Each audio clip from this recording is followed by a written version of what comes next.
أعوذ بالله من الشيطان الرجيم بسم الله الرحمن الرحيم رضيت بالله رب الإسلام دينا محمد النبي ورسولنا ربنا جلنا علينا وأشرحنا وأحنا بسم الله الرحمن الرحيم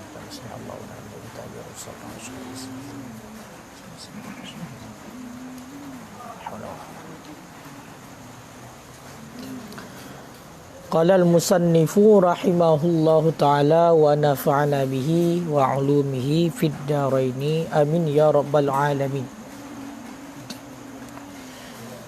Babu wujubi salatil jama'ati. Bermula ini itu bab pada menyatakan kewajiban salat berjamaah. Hadis yang ke-10 Qala al-Hasanu in mana'ashu ummuhu 'anil isya'i fil jama'ati syafaqatan 'alaihi lam yuti'ha.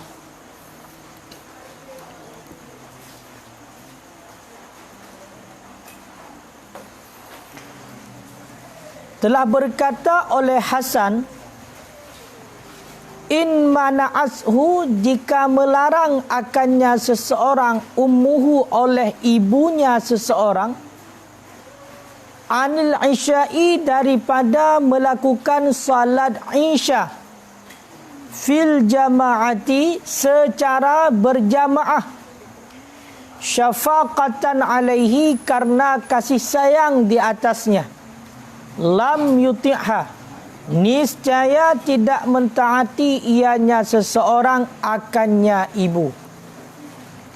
Jadi bab malamnya katanya kata tamung ke dalam hadis yang menjelaskan tentang kewajiban salat berjamaah. Makanya hukum salat berjamaah di dalam kitab fiqih iaitu sunnah muakkad. Akan tetapi kultu Imam Nawawi, pendapat yang kuat daripada Imam Nawawi, hukum daripada melakukan salat secara berjamaah itulah fardu kifayah. Makanya mengenai tentang salat berjamaah sangat dianjurkan, beratat berarti anjuran di dalam agama. Sehingga hadis neken oleh Hasan berkata, seandainya Hasan cucu Nabi. Hasan itu cucu Nabi.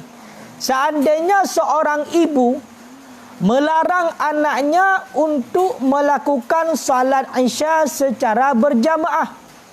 Kenapa dilarang? Dikarenakan kasih sayang seorang ibu terhadap anaknya. Mungkin menyertanya tatbik untuk melakukan sembahyang berjamaah ulua, lebih-lebih kondisi yang laginya rupa ujin-ujin, sakit atau sakit pilek, sakit batuk, macam-macam lah, demam. Jadi seorang ibu melarang anaknya untuk melakukan salat berjamaah karena sayang terhadap anaknya. Maka terhadap anak itu bagaimana? Seandainya ibu melarangnya, maka hukumnya lam yuti'ha. Anak tidak boleh mentaati ibunya. Dalam artian dia itu mesti melakukan salat berjamaah walaupun ibu melarangnya, tidak akan menjadi anak durhaka. Makanya bila mak katanya bejak jemaah bejak sakit untuk tewa filet sakit, maka bak watayan nyan kubah le. Mak dari satu segi, orang tua dari satu segi mesti kita muliakan, tapi dalam hal melarang kita untuk melakukan salat berjamaah, salat isya, maka tidak boleh kita taati. Makanya kenapa? Karenanya pengaruh kepada kebaikan. La ta'ata li makhluk fi maksiatil khaliq.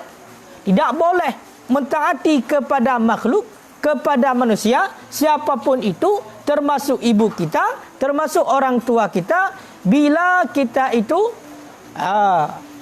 bermaksiat kepada Allah. Bermaksiat kepada Allah. Hang bitaat kepada makhluk bila seandainya bermaksiat kepada Allah. Kan sabar. Makanya raya tak taat mengenai tentang keutamaan ataupun fadilah, bahkan menjadi kewajiban terhadap salat, melakukan salat secara berjamaah. Hadis yang ke-100, hadis yang ke-100. An Abi Hurairah radhiyallahu anhu, diambilkan hadis ini daripada Abu Hurairah, semoga meridha oleh Allah untuknya Abi Hurairah, anna Rasulullah sallallahu alaihi wasallam, sesungguhnya Rasulullah sallallahu alaihi wasallam qala, bersabda ianya Rasul, walladzi nafsi biyadihi, demi alladzi nafsi biyadihi, yang bermula jiwaku dalam kekuasaannya, alladzi. Berarti alladzi di sini Allah, demi Allah. Jadi demi Allah yang bermula jiwaku di dalam kekuasaannya. Laqad hamamtu, sungguh aku ingin, an amura bihatabin, akan bahwa aku perintahkan dengan mencari kayu bakar. Fayuhtabu, kemudian dibakarkan akan ianya kayu bakar. Summa amura bisalah, kemudian aku perintahkan dengan melakukan salat. Fayu'adzina laha, kemudian mengazankan ianya seseorang, laha, baginya salat. Summa amura rajulan, kemudian aku perintahkan akan seorang laki-laki, faya umman nas, kemudian mengimami ianya seorang laki-laki, annas, akan manusia. Summa ukhalifa ila rijalin, kemudian aku berpaling, ila rijalin, kepada tempat-tempat mereka. Fa uharrika alaihim buyutahum, kemudian aku bakar di atas mereka, buyutahum, akan rumah-rumah mereka. Kemudian aku bakar akan rumah-rumah mereka. Jadi hadis yang ke-100, diambilkan hadis ini daripada Abi Hurairah, semoga Allah meridai untuknya Abi Hurairah, yang mana Rasulullah sallallahu alaihi wasallam bersabda, Rasulullah bersumpah yang bahawa, demi Allah yang mana jiwaku di dalam kekuasaan Allah, sungguh, langsung Rasulullah yang sampaikan, sungguh Rasulullah ingin untuk memerintahkan seseorang untuk mencari kayu bakar. Jadi Rasulullah ingin untuk keperintahkan sedera urang, ya minta, ya bersapat, berarti kaya-kaya tu memandu. Bersapat kayu-kayu bakar semuanya. Pun tujuan, kemudian kayu bakar itu dibakar, untuk dibakarkan. Untuk dibakarkan. Kemudian Rasulullah memerintahkan untuk melakukan azan dan kemudian memerintahkan dengan salat. Lalu Rasulullah mencari seorang laki-laki untuk menjadi imam sebagai pengganti Rasulullah untuk para manusia. Kemudian setelah diazan kemudian salat, yang menjadi imam adalah seseorang yang sudah ditunjuk oleh Rasulullah. Maka pada ketika itu, summa ukhalifa ila rijal, Rasulullah berpaling daripada kelompok yang melakukan sembahyang bunuh. Gejaklah berarti bak rumah-rumah, sudah orangnya bak bilik-bilik, bak kamar-kamar yang mana mereka itu tidak melakukan salat jamaah. Apa yang dilakukan? Dibakar rumahnya. Ditet. Kok ngeri. Jadi ni lagi kan. Jadi dia minta kayu bakar. Kemudian dia perintahkan untuk azan, kemudian lakukan salat, lalu Rasulullah berpaling. Geminah Rasulullah daripada tempatnya, gejaklah bak rumah, yang bak rumahnya berarti bunuh hana ajak lakukan sembahyang berjamaah, gedet rumahnya dengan kaya yang kala gemi. Dengan kaya yang kala gemita. Berat buat ya. Jadi mai tanya mai tatak tu kahana. Kahana Pak Ele. Kan? Kak. Babu fadli salatil jamaah. Bermula ini itu bab kelebihan salat berjamaah. Hadis 101.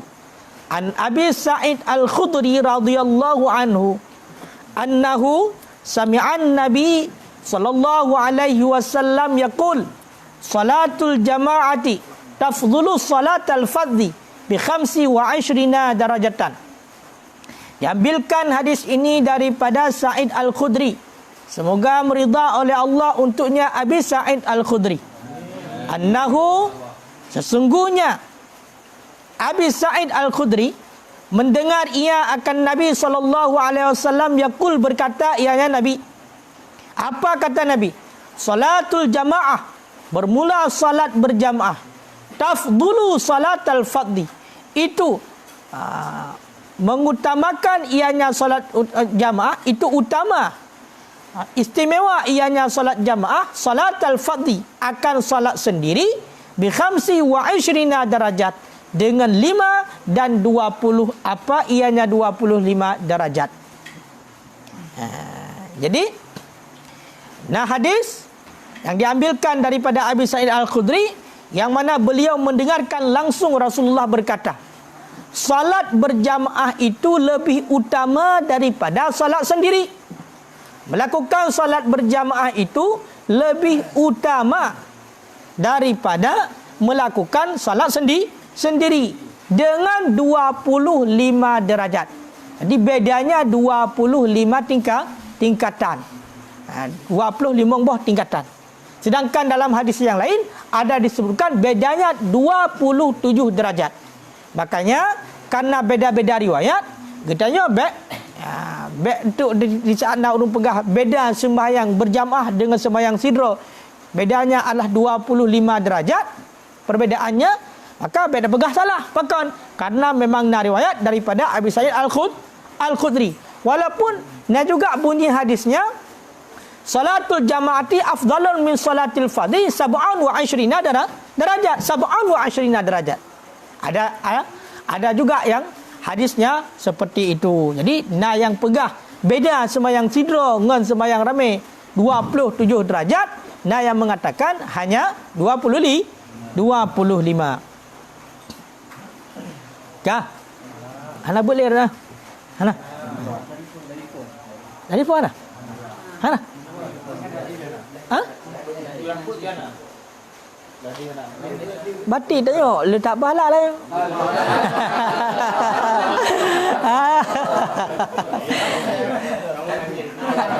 Hai. Muya tegedi tengah hujan, ada ibu punya hana hujan? Ke. Ka.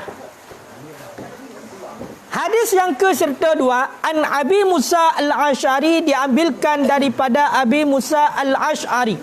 Qala, berkata ianya Abi Musa Al-Asy'ari, qala Nabi sallallahu alaihi wasallam, bersabda oleh Nabi sallallahu alaihi wasallam, a'dhamun nasi ajran fi shalah, bermula sebesar-besar pahala, bermula seagung-agung manusia ajran, nisbah pahala, fi salah, pada salat, ab'aduhum, itu sejauh-jauh mereka itu, fa ab'aduhum, kemudian sejauh-jauh mereka itu, mamsya, tempat berjalan, tempat berjalan, walladhi yantadiru, ehnan julai. Jadi ada hadis Rasulullah sallallahu alaihi wasallam bersabda, kata Rasulullah, yang paling besar pahala di ketika melakukan salat adalah orang yang jauh. Orang yang jauh. Jadi yang jauh dengan tempat sembahyang. Orang yang jauh dengan tempat sembahyang. Yang makanya yang toto bilik dengan musalla, yang ni pahala bacud. Yang jauh mesti dari hino bilik kejap kedai bab musalla, maka itulah orang yang paling banyak pahalanya di ketika melakukan salat. Kemudian yang paling banyak pahala selanjutnya adalah orang yang jauh dalam berjalan.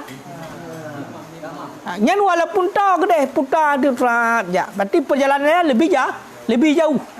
Makanya semakin jauh perjalanan di ketika kita melakukan sembahyang berjamaah, maka semakin banyak pahala. Semakin jauh jarak yang kita tempuh untuk melakukan salat berjamaah, maka semakin besar pahalanya. Makanya maksud di sini adalah musafah ilal masjid.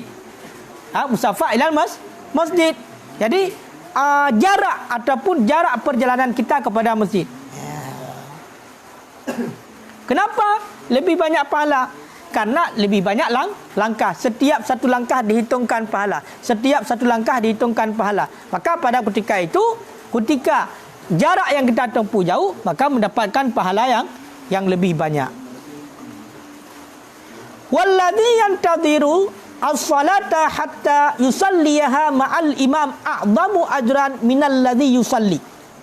Dan bermula alladzi, dan bermula seseorang yang tadhirus salah, yang menunggu ia akan melakukan salat, hatta yusalliha ma'al imam, sehingga melakukan salat ianya seseorang, sehingga melakukan salat ianya seorang akannya salat ma'al imam, beserta imam, a'zamu ajran, itu lebih besar ajran nisbah pahala, minal ladzi yusalli, daripada orang-orang yang melakukan salat summa yanam, kemudian tidur ia. Nah.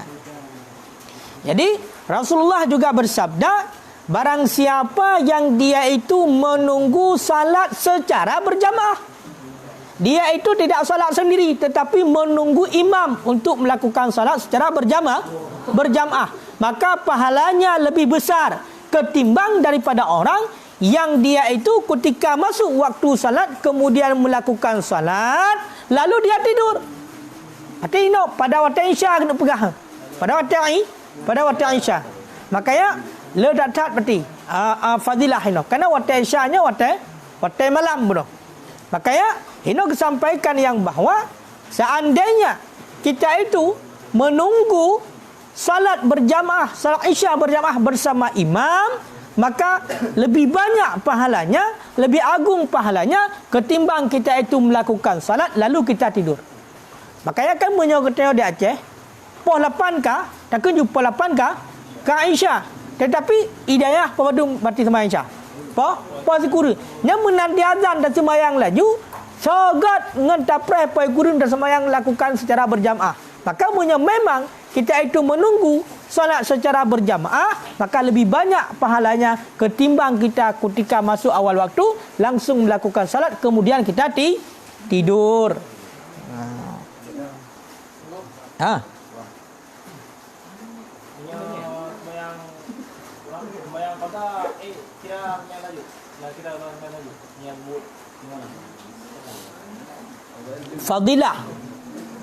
Fadilah mengerjakan dalam waktu atau tahajud adalah salat yang dilakukan ketika kita bangun daripada tidur.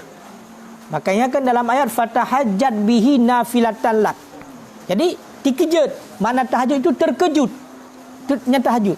Makanya kan salat sesudah bangun daripada sesudah terkejut terbangun daripada tidur. Nya kan tahajud.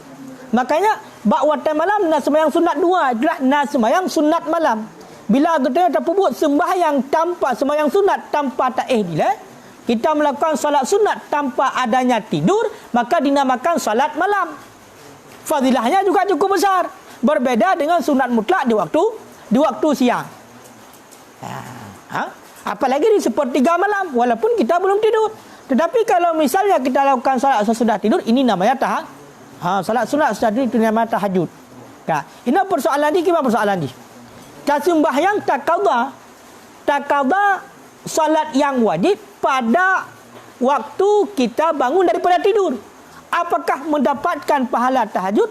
Sudah barang tentu karena kita melakukan pada waktu salat tahajud, maka fadilah daripada waktu tetap kita dapatkan walaupun itu bukan tahajud.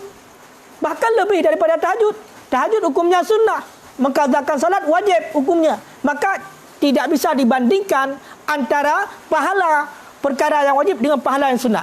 Maka setiap ada hadis yang mana fadilahnya lebih besar, amalannya fadilah lebih besar ketimbang amalan wajib, ini petanda hadis ini adalah hadis dhaif ataupun hadis palsu.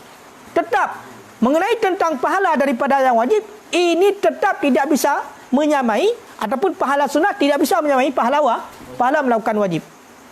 Makanya tetap penuh. Kalau lebih hebat aku. So raya pahala tahajud dengan qada teman. Tetap raya pahala qada. Maka qada mentang. Kan? Kak.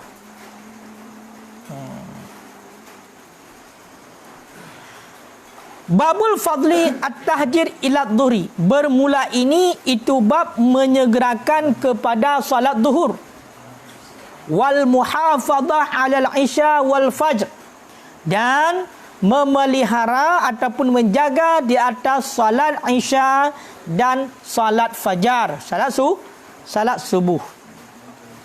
Hadis sirtuh leh an Abi Hurairah, diambilkan daripada Abi Hurairah radhiyallahu anhu, semoga meridha oleh Allah untuknya Abi Hurairah.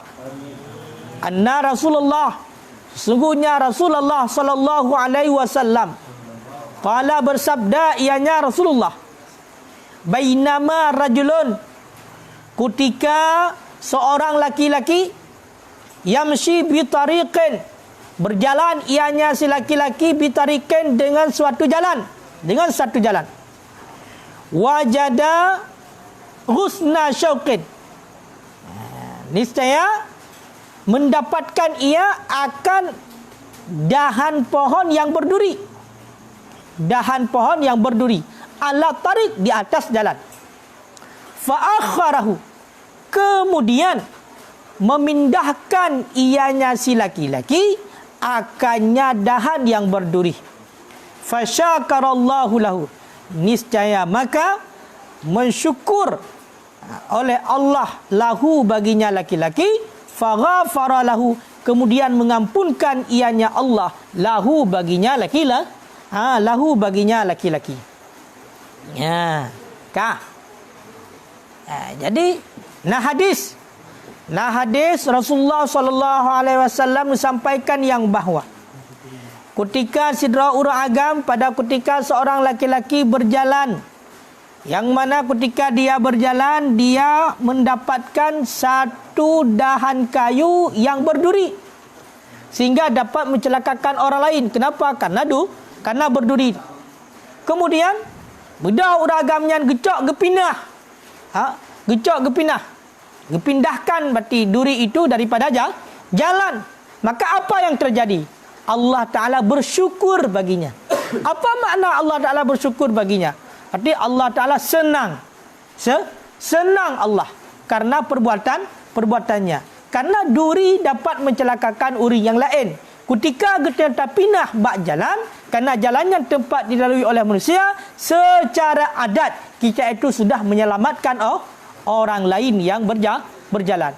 Maka orang itu faghafarallahu lahu, orang itu diampunkan dosanya oleh Allah. Jadi terkadang hanya dengan memindahkan satu duri di jalan, kita itu bisa masuk ke dalam syurga dengan mendapatkan keampunan. Makanya walaupun hal sekecil apapun, lakukan kebaikan atas kenannya arahnya. Mungkin yang sampaikan tu ke walaupun hal yang paling kecil, atas nama itu kebaikan, lakukanlah, jangan tinggalkan. Begitu juga sebaliknya mengenai tentang keburukan, walaupun itu merupakan keburukan yang kecil, kesalahan yang kecil, maka tinggalkanlah. Kenapa? Jangan lihat besar dan kecilnya dosa, tetapi lihatlah kepada siapa kita melakukan dosa. Kesal buat dosa ke Allah, maka tinggalkanlah walaupun dosa itu dosa kecil.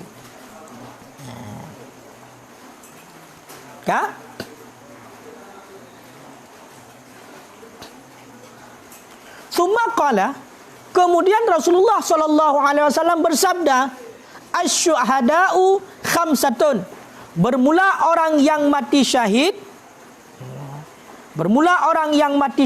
itu 5. Bermula orang yang mati syahid itu 5.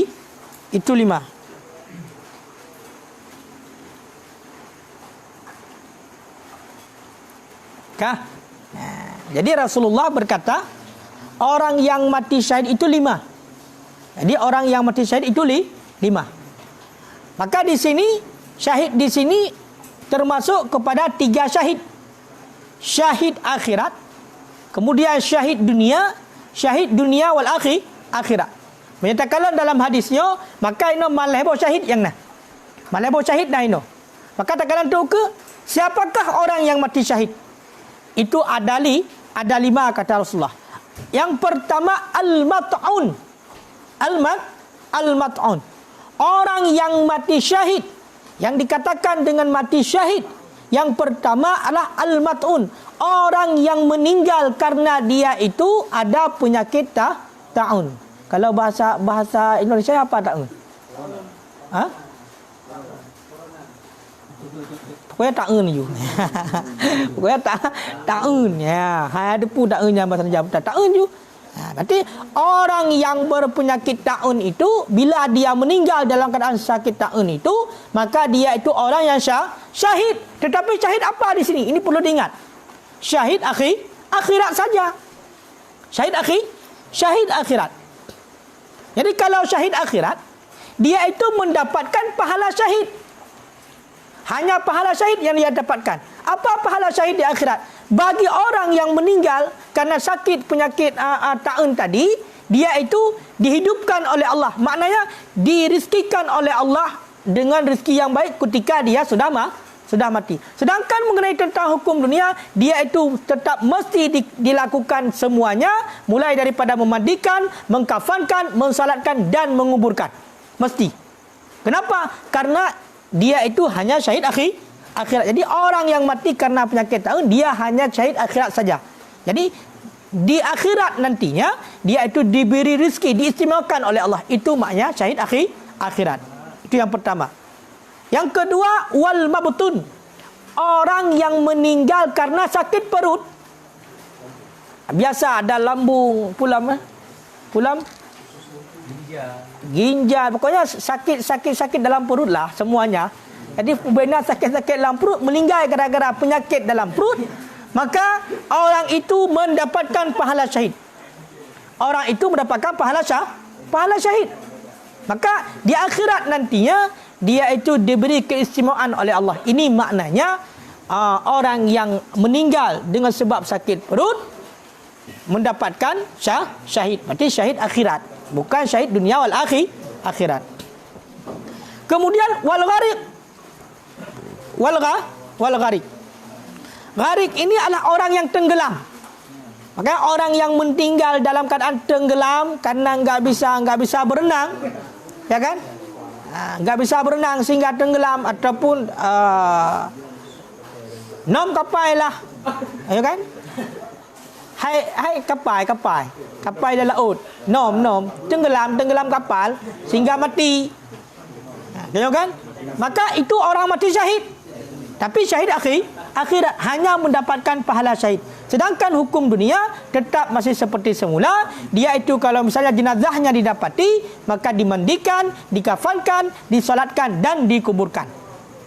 Berarti hanya mendapatkan pahala syahid. Makanya orang yang mati tenggelam itu mendapatkan pahala syahid. Kemudian wasahibul hadmi. Orang yang mempunyai runtuh. Hanya bahasa hadis. Maknanya orang yang meninggal karena reruntuhan bangunan. Jadi longsor, atap rumah, pokoknya runtuh lah.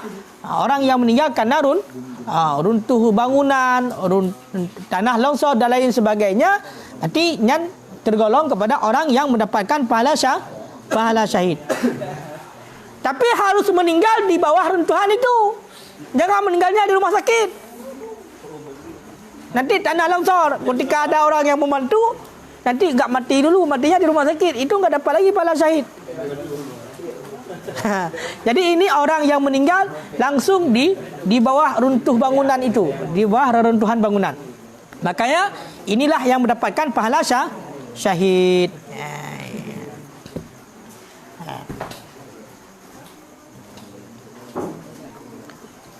Tapi lah hadis Hanabi lah hadis tidak semuanya disebutkan. Tapi ada juga kalau kita baca di dalam kitab adalah orang yang syuk, orang yang dilanda kerindu, orang yang cinta dan rindu kepada seorang wanita, tetapi dia pendam di dalam hatinya, tidak dia ungkapkan. Kan? Kerinduan yang menggebu-gebu pada hatinya, tetapi dia tidak mengungkapkannya. Yang namun dia itu tidak melakukan dosa dengan sebab rindunya, maka dia pendam dalam hati sampai dia mati. Maka cinta dalam hati dibawa kubur sampai mati. Maka orang ini juga mendapatkan pahala syahid atas meninggal karena ada cinta di hatinya. Inilah pada dasarnya cinta sampai mati. kalau misalnya kita cinta sampai mati hari ini, di luar mati kita lalu dia kahwin lagi, itu bukan sampai mati cinta, sampai kita mati. Sampai kita mati, habis itu dia kahwin lagi. Jadi kalau cinta sampai mati, inilah maknanya. Berarti orang yang meninggal karena rindu yang membara, akan tetapi dia itu tidak pernah mengungkapkannya, dan dia tidak pernah memberitahu kepada orang lain, dan dia tidak pernah melakukan dosa karena rindunya, maka orang ini bila mati dalam keadaan yang sedemikian rupa, dia itu mendapatkan pahala syahid. Lalu orang yang dibunuh secara menzalimi, ipoh dianiaya, itek-tek leureng, cang-cang leureng. Orang yang meninggal, yang dibunuh secara menzalimi, secara menganiaya, juga mendapatkan pahala syahid. Begitu juga si talibul ilmi. Ini pahala syahid juga. Orang yang meninggal di ketika kita sedang menuntut ilmu. Walaupun berada di tempat tidur. Kita bukan sedang belajar seperti ini. Mati kita waktu kita tidur, besok tak bangun lagi. Bangun sekali dalam kubur, tetap ini mendapatkan pahala mendapatkan pahala syahid, tetap mendapatkan pahala syahid walaupun meninggal dalam keadaan tidur. Apalagi meninggal dalam keadaan sedang belajar. Makanya walaupun hujan-hujan begini, kita tetap belajar walaupun orang lain sudah turun. Kenapa? Bila mati kita di sini, maka mendapatkan pahala syahid.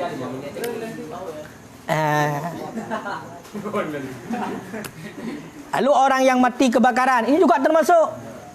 Rumahnya kebakaran, meninggal. Maka orang yang mati bukan kelaparan, kebakaran. Orang yang mati kebakaran, maka juga mendapatkan pahala syahid. Jadi ingat, yang kalau sebutkan bunuh, yang sudah disebutkan tadi, semua ini adalah syahid akhirat, bukan syahid dunia. Bukan syahid dunia dan bukan syahid dunia akhirat, tapi syahid akhirat. Apa makna syahid akhirat? Sebagaimana firman Allah, ahya'un inda rabbihim yurzaqun. Ini makna syahid akhirat. Jadi Allah Ta'ala menghidupkan mereka, itu hidup di sisi Allah, itulah dengan diberi rezeki oleh Allah, diistimewakan kehidupannya di akhirat oleh Allah. Makna syahid. Makna syahid akhirat. Apa maknanya? Kemudian wasyahidu fi sabilillah, dan bermula orang yang syahid fi sabilillah, di jalan Allah. Dan orang yang syahid fi sabilillah, orang yang syahid di jalan Allah. Ini yang kelima. Orang yang mati syahid yang kelima adalah, inilah yang namanya syahid dunia akhirat, yaitu orang yang terbunuh dalam pertempuran melawan orang-orang kafir, tetapi berperangnya semata-mata karena Allah, bukan karena mencari harta rampasan daripada orang kafir.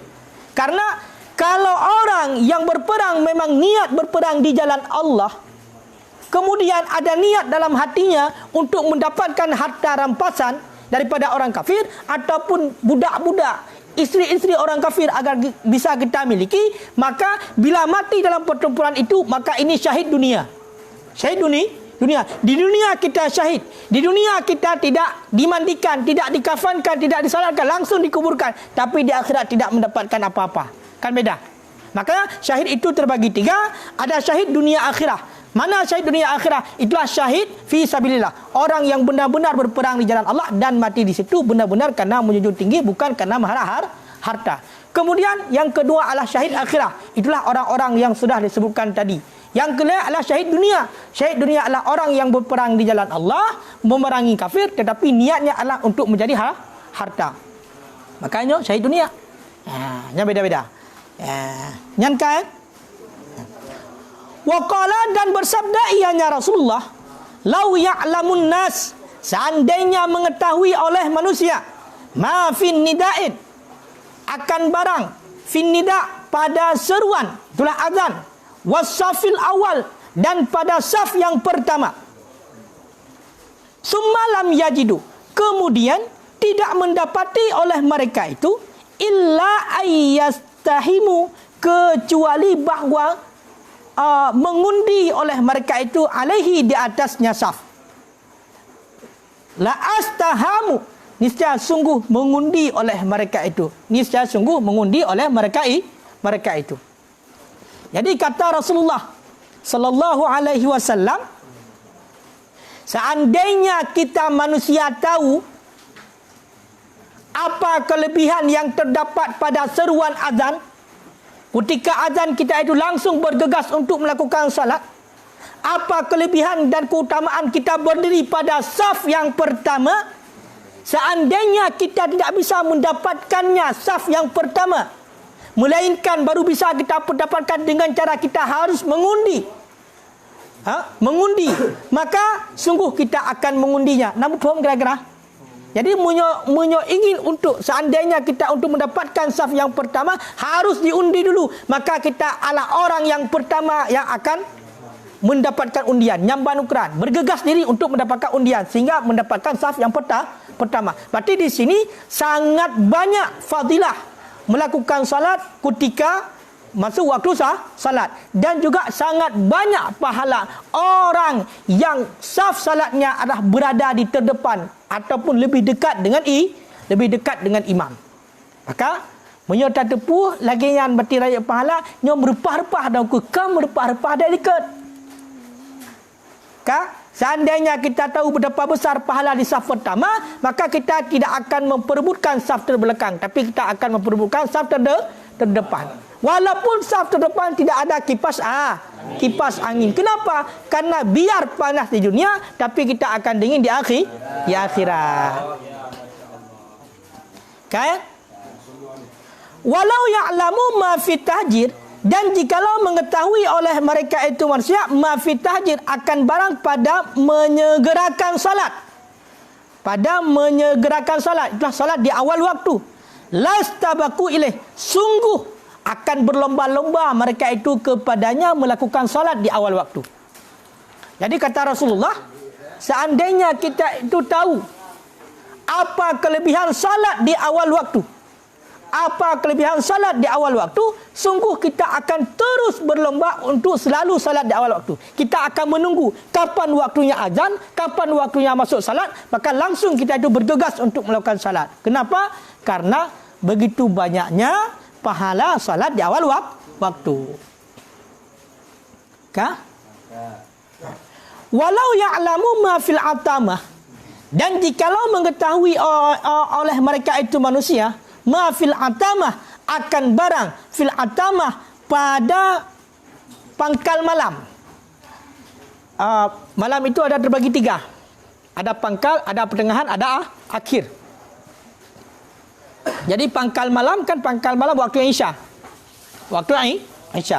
Jikalau mengetahui oleh mereka akan barang, akan apa saja yang ada pada atamah, pada waktu Isya, pada salat Isya, wasubhi, dan pada salat subuh, la atauhuma walau habwan, sungguh akan melakukan oleh mereka itu akan keduanya walau habwan, walaupun secara merangkak. Jadi kata Rasulullah, seandainya manusia tahu apa saja kelebihan yang terdapat pada salat Isya dan salat subuh, sungguh orang itu akan tetap melakukan salat walaupun dengan jalan merangkak, walaupun dia itu harus bertatih-tatih, walaupun dia itu harus ditopang oleh orang, dibantu oleh orang lain, maka dia tetap akan melakukan salat Isya dan salat subuh, tidak akan pernah meninggalkannya walau dalam keadaan apapun. Bahkan karena begitu besar pahala ataupun keutamaan melakukan salat Isya dan subuh. Makanya termasuk salat yang paling banyak pahala kita lakukan adalah salat Isya dan salat subuh. Makanya pada hadis ini Rasulullah mengajarkan kita, yaitu al-maila ila amalil khair, untuk selalu condong hati kita untuk melakukan amal kebaikan. Wasa'i, berlomba-lomba. Dan juga Allah Ta'ala akan gebalah pemantang kebaikan yang kita lakukan, dan akan disanjung kita oleh Allah. Wasyakara, kena ipat likat fasyakarallahu lahu. Jadi walaupun perbuatan seorang lelaki itu hanya memindahkan duri, tetapi Allah Ta'ala bersyukur. Apa makna bersyukur? Allah Ta'ala ridha dengan perbuatannya. Ridha dengan perbuatannya. Jadi, dia Allah Ta'ala gesanjung dan gebalas. Walau dengan menghilangkan duri. Walaupun hanya dengan menghilangkan duri di jalan. Jadi intinya lakukanlah kebaikan sekecil apapun. Karena mungkin dengan itu nantinya kita itu akan dimasukkan ke dalam syurga. Hanya dengan memindahkan duri kita mendapatkan ridha Allah dan mendapatkan keampunan Allah. Maka jangan sia-siakan kesempatan dalam melakukan kebaikan. Juga dalam hadis ini Rasulullah SAW menganjurkan kepada kita adalah untuk menjawab azan. Azan. Makanya ketika azan berkumandang kita jangan berbicara, diam dan jawab azan. Kenapa? Karena sebagaimana kata Rasulullah, seandainya manusia tahu apa yang terdapat pada azan, sungguh dia akan berlomba-lomba untuk azan dan menjawab azan. Ini intinya. Ya, ini termasuk anjuran untuk menjawab azan. Wasur'ah ila huduri jamaah, dan juga untuk bergegas, mempercepatkan diri untuk melakukan jamaah. Dan berdiri pada saf yang pertama. Berdiri pada saf yang pertama. Makanya nyoka jelas dalam hadis, begitulah kelebihan bagi orang-orang yang melakukan kebaikan. Sekecil apapun kebaikan tetap Allah akan membalasnya. Makanya baik kita tapi kayaknya hal kecil kan nit pahala hanya tersebut. Kadang dengan hal kecilnya kita mendapatkan ridha Allah. Makanya selalu saya sampaikan yang bahawa ridha Allah itu terletak pada perbuatan taat. Ridha Allah itu terletak pada perbuatan taat. Sedangkan perbuatan taat ada yang wajib, ada yang sunnah. Maka lakukanlah perbuatan yang wajib dan perbuatan yang sunnah, walau sekecil apapun perbuatan itu, untuk mendapatkan ridha Allah. Karena mendapatkan ridha Allah itulah kunci syurga. Sedangkan kunci neraka adalah murka Allah. Murka Allah terletak pada perbuatan maksiat. Perbuatan maksiat adakala perbuatan dosa besar, adakala perbuatan dosa kecil. Kita tidak tahu di mana letaknya. Itulah murka Allah. Apakah murka Allah pada kita terletak pada dosa besar ataupun terletak pada dosa kecil? Kalau seperti itu, maka jangan pernah melakukan dosa besar dan jangan berkekalan dengan dosa kecil. Bagaimana juga seandainya kita itu melakukan dosa kecil, karena ini adalah lumrah manusia pasti mengerjakan dosa kecil, maka segeralah bertobat kepada Allah. Segeralah bertobat kepada Allah untuk memperoleh ridha Allah. Kenapa? Karena dikhawatirkan dosa kecil yang kita lakukan, di sinilah letak murka Allah terhadap kita. Lam?